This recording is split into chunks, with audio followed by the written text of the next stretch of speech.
नमस्कार दोस्तों, बीजेपी ने महाराष्ट्र में शिवसेना के एकनाथ शिंदे को मुख्यमंत्री बना दिया है और डिप्टी सीएम होंगे देवेंद्र फडणवीस। तो बीजेपी ने एकनाथ शिंदे को मैन ऑफ द मैच तो दे दिया है, लेकिन बीजेपी एकनाथ शिंदे के जरिए साल 2024 में महाराष्ट्र के अंदर पूरी सीरीज जीतने की तैयारी कर चुकी है। इस वीडियो में हम जानेंगे कि क्या बीजेपी ने अपने नेता देवेंद्र फडणवीस को सीएम न बनाकर क्या कोई बहुत बड़ा त्याग किया है या खेल दिया है एक मास्टर स्ट्रोक। अगर एकनाथ शिंदे मुख्यमंत्री बनते हैं तो हमें बताइए,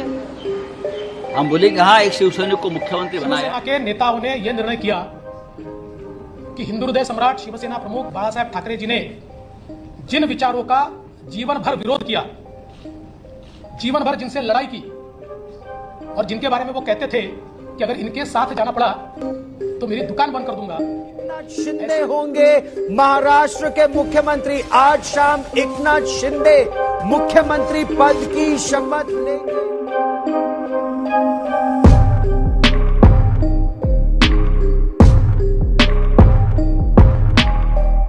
दोस्तों, महाराष्ट्र में उलटफेर की कहानी शुरू होती है 20 जून को, जब खबर आती है कि एकनाथ शिंदे के साथ 20 से ज़्यादा विधायक जो शिवसेना के हैं वो सूरत पहुंच गए हैं। और ख़बर और भी ज़्यादा बड़ी तब हो जाती है जब ये पता चलता है कि ये सभी लोग जो हैं वो बीजेपी के लगातार संपर्क में हैं। तो सारे जो विधायक हैं वो एकनाथ शिंदे के साथ पहले पहुंच जाते हैं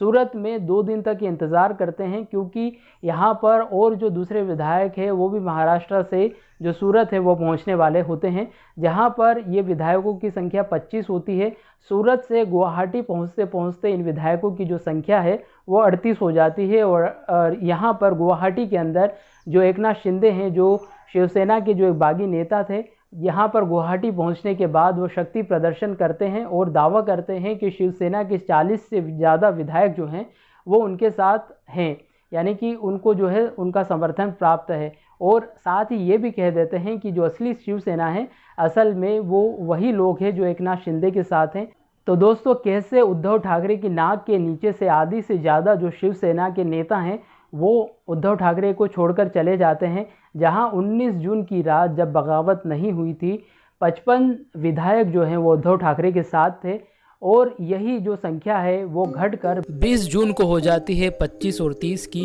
21 जून को उद्धव ठाकरे के साथ बचते हैं महज 22 विधायक और 33 विधायक चले जाते हैं एकनाथ शिंदे के साथ। 22 जून को ये संख्या घटकर उद्धव ठाकरे के खेमे में हो जाती है 19 और 36 विधायक चले जाते हैं एकनाथ शिंदे के साथ। 23 जून को सिर्फ 17 विधायक बचते हैं उद्धव ठाकरे के साथ और 38 विधायक चले जाते हैं एकनाथ शिंदे के खेमे में। तो यहाँ पर एकनाथ शिंदे दावा करते हैं कि 40 से ज़्यादा विधायक जो हैं वो एकनाथ शिंदे के साथ हैं। अब ये जो सारे विधायक हैं पहले सूरत पहुँचते हैं, सूरत के बाद इन्हें गुवाहाटी ले जाया जाता है, एक ऐसे राज्य में जहाँ पर जो सरकार है वो बीजेपी की होती है, और यहाँ पर जो बीजेपी है उसने पहले से ही जो अपनी फील्डिंग है उसे सेट कर रखा था। यहाँ पर इन विधायकों को एक 5 स्टार होटल के अंदर रोका गया, जहाँ पर जो बीजेपी के स्थानीय मंत्री थे उन्होंने यहाँ पर उनका जो देख रेख है वो की, उनकी खातिरदारी जो है वो इन नेताओं ने की। ये जो नेता थे ये पहले से ही यहाँ पर मौजूद थे, जो बीजेपी के स्थानीय मंत्री थे, इन्होंने यहाँ पर विधायकों की खातिरदारी की। तो जो बीजेपी के स्थानीय मंत्री थे उन्होंने विधायकों को किसी भी तरह की कमी नहीं होने दी, और किसी भी तरह की कमी होने भी क्यों दे, क्योंकि आने वाले समय में जो सरकार बनने जा रही थी वो इन्हीं विधायकों की बदौलत बनने जा रही थी, जो शिवसेना से बगावत कर यहाँ पर आए थे गुवाहाटी। अब यहाँ पर जो स्थानीय नेता थे इन्होंने बहुत अच्छे से इनका ध्यान रखा। रजनीगंधा पान मसाला से लेकर ज़रूरत की हर चीज़ जो विधायक साहबों को चाहिए थी वो हर चीज़ इन विधायकों को यहाँ पर मुहैया कराई गई, और बड़े ही अच्छे से इनका जो है ध्यान रखा गया इन स्थानीय मंत्रियों के द्वारा। एक ऐसे समय में जो असम की सरकार है, आप ये कह सकते हैं, उनका पूरा ध्यान इन विधायकों पर केंद्रित होता है, जब असम के अंदर बहुत सारे जो गांव हैं हज़ारों की संख्या में वो बाढ़ की चपेट में हैं और बाढ़ के पानी से प्रभावित है और उनमें डूबे हुए हैं। ऐसे समय में जो असम के अंदर जो सरकार है और उनके जो मंत्री है वो यहाँ पर जो अन्य विधायक आते हैं शिवसेना के, उनकी देखरेख में 1 सप्ताह से ज़्यादा का जो समय है वो गुजार देती है। हालांकि अपनी सफाई में फिर जो सीएम है उन्हें कहना पड़ता है कि उनका विधायकों से कोई लेना देना नहीं है। बावजूद इसके कि जो स्थानीय मंत्री होते हैं इन्हीं सरकार के वो जाकर मिलते हैं। इन विधायकों को बायो बबल के अंदर रखा गया था और सिर्फ ये जो बीजेपी के मंत्री थे, चुनिंदा लोग ही जो हैं इन विधायकों से मिल पाते थे और सिर्फ इन्हीं को मिलने की जो इजाज़त है वो दी गई थी। ऐसे समय में जब जो असम है पूरी तरह से बाढ़ से प्रभावित था, यहाँ पर ये लोग जो हैं 1 सप्ताह से ज़्यादा का समय इन नेताओं की, इन विधायकों की खातिरदारी में गुजार देते हैं और अपनी सफाई में सीएम जो है वो कहते हैं कि हम जो हैं, हमारा जो पूरा ध्यान है वो बाढ़ के ऊपर केंद्रित है, हमारा इन विधायकों से कोई लेना देना नहीं है। जब यह खबर इन विधायकों को भी पता चलती है, फिर कहीं जाकर ये विधायक जो है 51 लाख से ज़्यादा का जो डोनेशन है वो बाढ़ प्रभावितों को देते हैं। अब शिवसेना के नेता एकनाथ शिंदे के बगावत करने के बाद जो उद्धव ठाकरे हैं उन्हें विधानसभा में जो बहुमत है उसे साबित करने की नौबत आ जाती है और ऐसे में वो फ्लोर टेस्ट होने से पहले ही अपना जो इस्तीफ़ा है वो राज्यपाल को जाकर सौंप देते हैं और उसी दिन जो देवेंद्र फडणवीस है एक चौंकाने वाला ऐलान कर देते हैं कि जो राज्य के मुख्यमंत्री होंगे वो शिवसेना के बागी नेता एकनाथ शिंदे होंगे और एकनाथ शिंदे को उसी दिन शाम को शपथ दिलाई जाती है और उन्हीं के साथ शपथ ग्रहण करते हैं देवेंद्र फडणवीस, जो कि पहले कह देते हैं कि वो सरकार का जो हिस्सा है वो नहीं रहेंगे लेकिन बाहर से सरकार को समर्थन देते रहेंगे। तो देवेंद्र फडणवीस कितने ज़्यादा खुश है इस निर्णय से ये तो वो ही बता सकते हैं, लेकिन बीजेपी ने यहाँ पर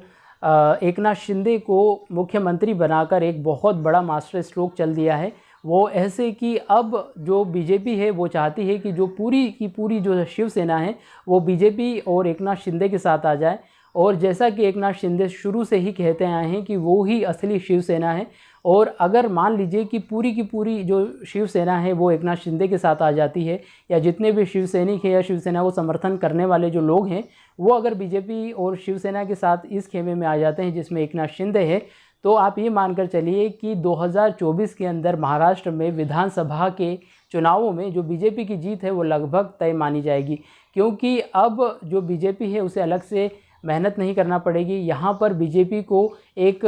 जो आप ये कह लीजिए कि जो मराठा नेता का चेहरा है वो भी मिल गया है और इन्हीं का फेस दिखाकर 2024 में भी बीजेपी जो है वो चुनाव लड़ने की तैयारी कर रही है। तो 2.5 साल बचे हैं, 2.5 साल के बाद जो चुनाव है वो होने वाले हैं और इन चुनावों में जो बीजेपी है वो ज़्यादा से ज़्यादा जो फ़ायदा है वो उठाना चाहती है। साथ ही बीजेपी एकनाथ शिंदे को मुख्यमंत्री बनाकर उन दावों को भी खारिज कर देना चाहती है जिसमें ये कहा जा रहा है कि बीजेपी कुर्सी के लालच में आकर और सीएम पद के लिए जो है वो सरकार को तोड़ रही है और गठबंधन को तोड़ रही है। ये जो एक आरोप लग रहा था बीजेपी के ऊपर, इससे भी वो जो अपने हाथ है वो झटक सकती है। साथ ही बीजेपी जो है वो उद्धव ठाकरे को एक कड़ा जवाब देना चाहती है, क्योंकि साल 2019 में शिवसेना ने और बीजेपी ने साथ में महाराष्ट्र का विधानसभा जो चुनाव है वो लड़ा था। एनडीए के अंतर्गत दोनों ने चुनाव लड़ा, चुनाव जीते भी और